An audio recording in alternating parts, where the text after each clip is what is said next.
So good morning everyone. So today we will know about the introduction to computer.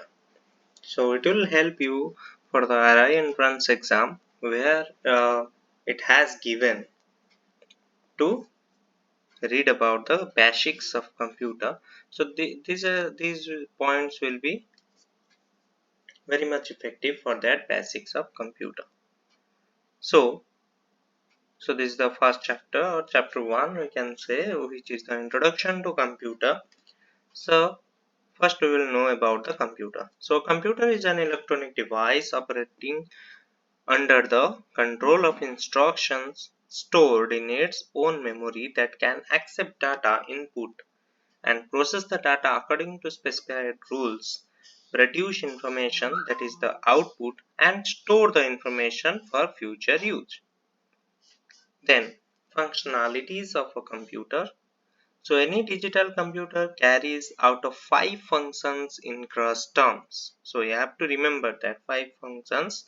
So takes data as input. So the data which is taking it, that is the input, stores data or instructions in its memory and use them when required. Then processes the data and converts it into useful information, generates the output, then controls all the above 4 steps. Then here is the data, then it will process, then it will give the information. Then components. So any kind of computers consist of hardware and software. So what is the hardware? We will know now. So computer hardware is the collection of physical elements that constitutes a computer system.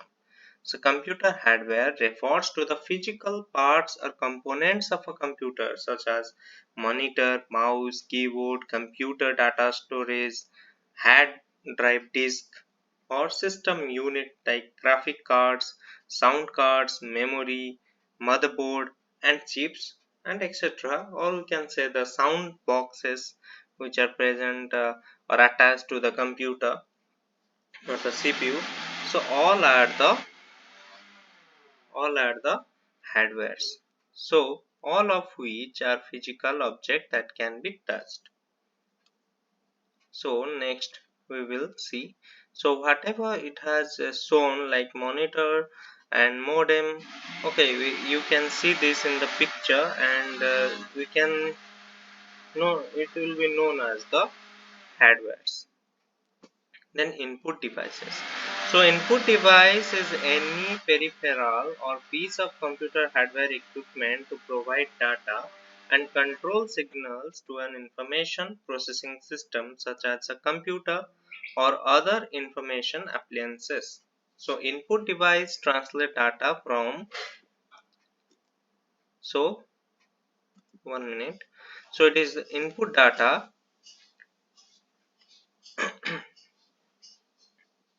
You can see this,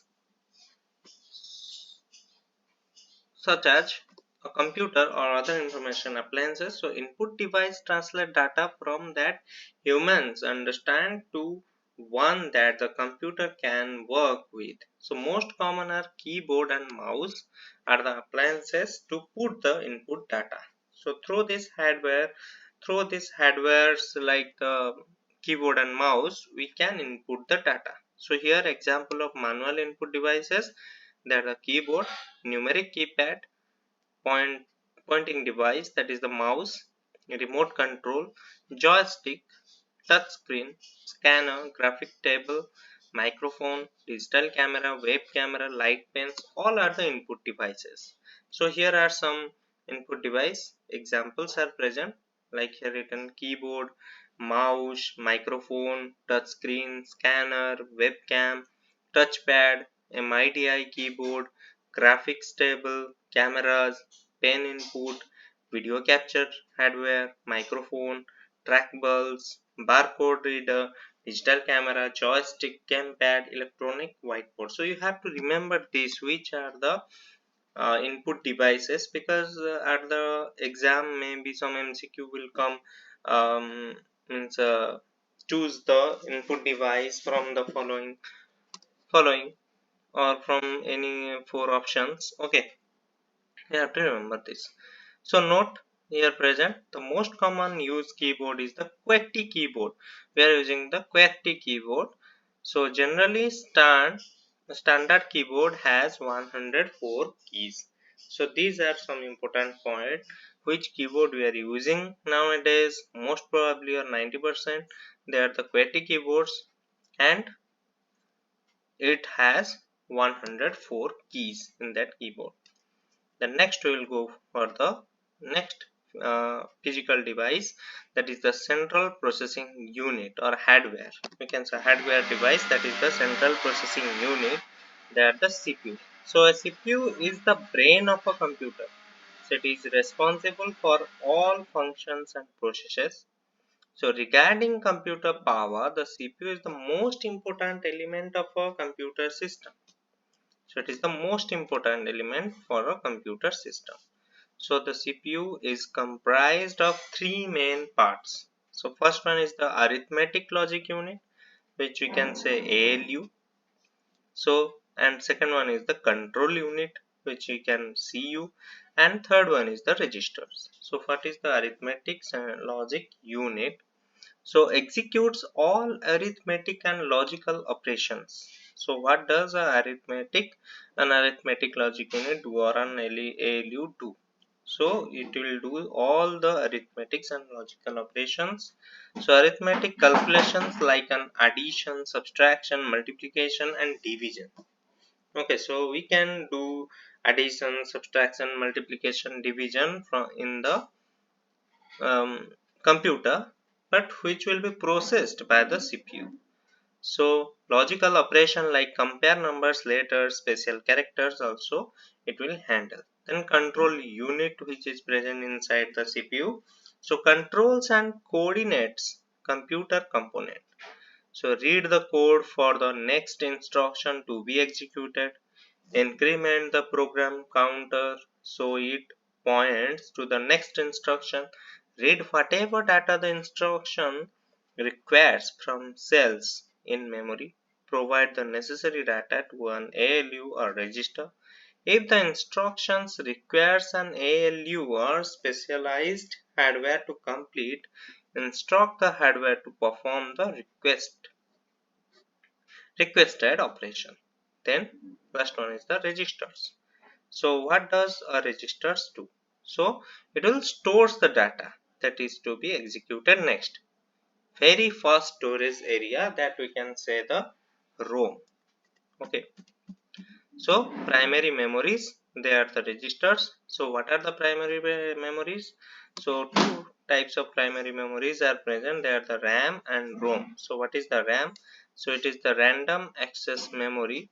So is a memory scheme within the computer system responsible for storing data on a temporary basis so that it can be promptly accessed by the processor as and when needed. So it is volatile in nature, which means that data will be erased once supply to the storage device is turned off. So RAM stores data randomly and the processor accesses this data randomly from the RAM storage. So RAM is considered random access because you can access any memory cell directly if you know the row and column that intersect at the cell. Cell means which are present inside the CPU, that cell box. So ROM is the read-only memory. So what is the read-only memory? That is the ROM is a permanent form of storage. So it is the permanent memory. Okay.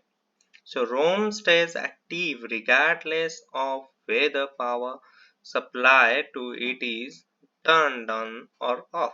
So ROM devices do not allow data stored on them to be modified. Okay, so you have also known in your mobile RAM and ROM are present. Okay, you have known already about that. So now we will go for the secondary memory.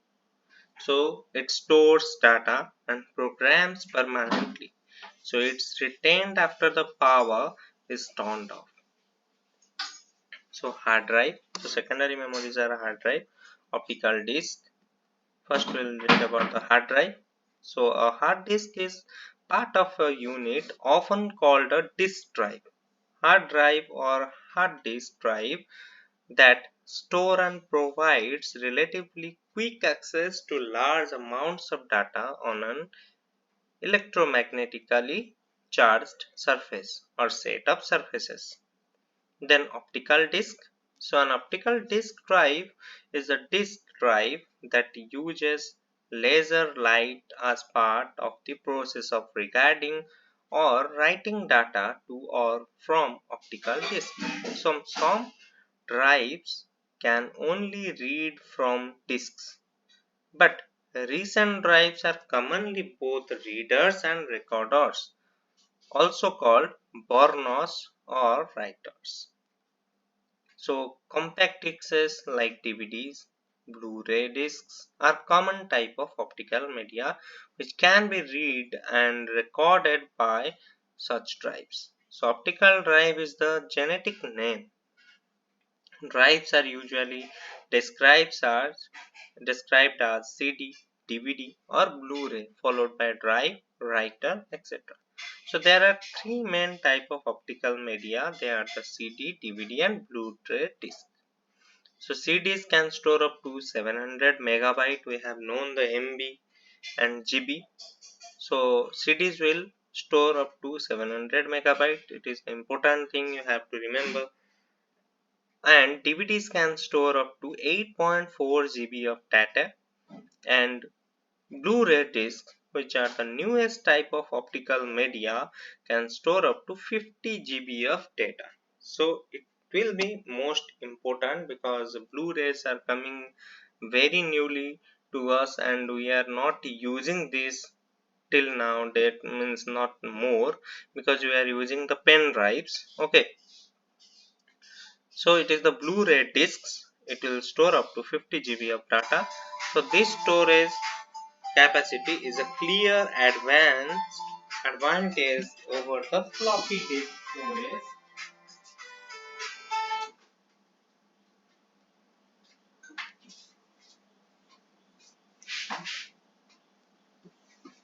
It is the floppy disk storage media, a magnetic media which only has a capacity of 1.44 MB. Okay, so a floppy disk only stores 1.44 MB of data. So now we'll go to the flash disk. Okay, so a storage module made of flash memory chips.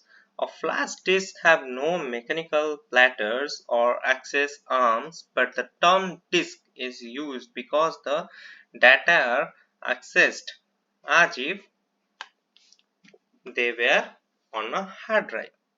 So the disk storage structure is emulated. Then comparison between main memory, that is the RAM, and the secondary memory, that is the hard disk. So RAM, it is the memory, and hard disk drive, it is the storage. So we can say also ROM. Okay, so smaller amount, that is typically 500 to 600 GB, but it is typically 880 GB to 1000 GB, like our hard disk of the mobile, maybe of 64 GB, 128 GB, and nowadays we are using 256 GB. But we are using the RAM up to 12 GB or 6 GB or 8 GB accordingly. So like that, a computer also that type of RAM and ROM or hard disk. So temporary storage of file is the RAM, and permanent storage is and file and programs, it is the hard disk. Then a little like your real desktop has only your current work on it, so which could be ruined by a spill of coke or coffee. So like a file cabinet has long term storage of work, it's safe from spills. Then RAM contains contents disappear when you turn off power to the computer and when the computer crashes, but its contents remain when you turn off the power to the computer. They do not disappear unless you purposely delete them and when the computer crashes. So it is consist of chips, that is the microprocessors, then it is consist of hard disk, that is the platters.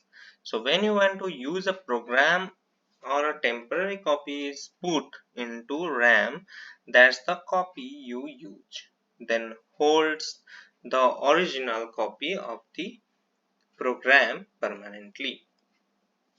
Then output devices. So I have read input devices. Now we'll read about the output devices.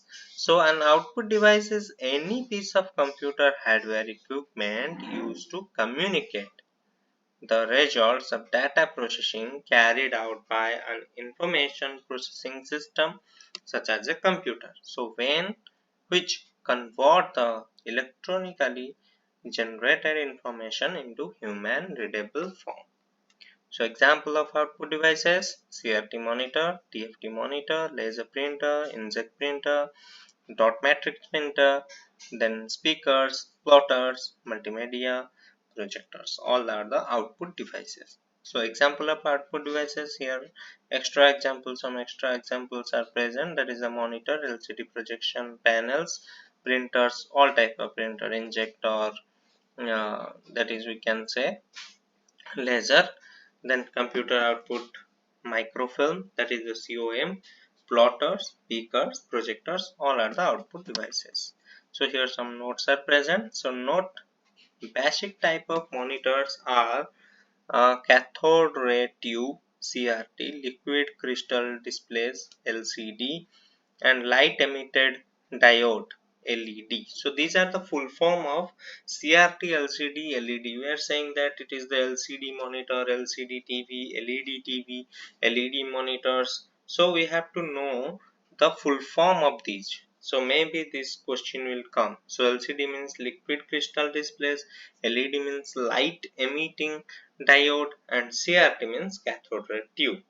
So printer type, also three types of printers are present: laser, inkjet, dot matrix. So now we'll go for the software. So after reading the hardware, so what is the software? So software is a genetic term. So software we cannot touch, we cannot hurt to the software. So software is a genetic term for organized collections of computer data and instructions, often broken into two major categories: that the system software that provide the basic non-task specific functions of the computer, and application software which is used by users to accomplish specific tasks. So software type: system software and application software. So system software is responsible for controlling, integrating, and managing the individual hardware component of a computer system so that other software and the users of the system see its it as a functional unit without having to be concerned with the low level details such as transferring data from memory to disk or rendering text onto a display. So generally system software consists of an operating system and some fundamental utilities such as disk formatters, file managers, display managers, text editor, user authentication or login, and management tools, and networking and device control software. Then what is the application software?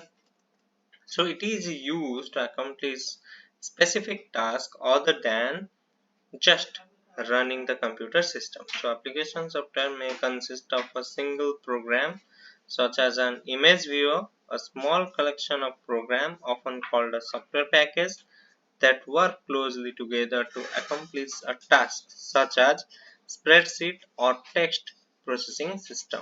A larger collection, often called a software suite, of related but independent programs and packages that have a common user interface or shared data format. such as Microsoft Office, which consists of closely integrated word processor, spreadsheet, database, etc., or a software system such as a database management system, which is a collection of fundamental programs that may provide some service, or to a variety of other independent applications.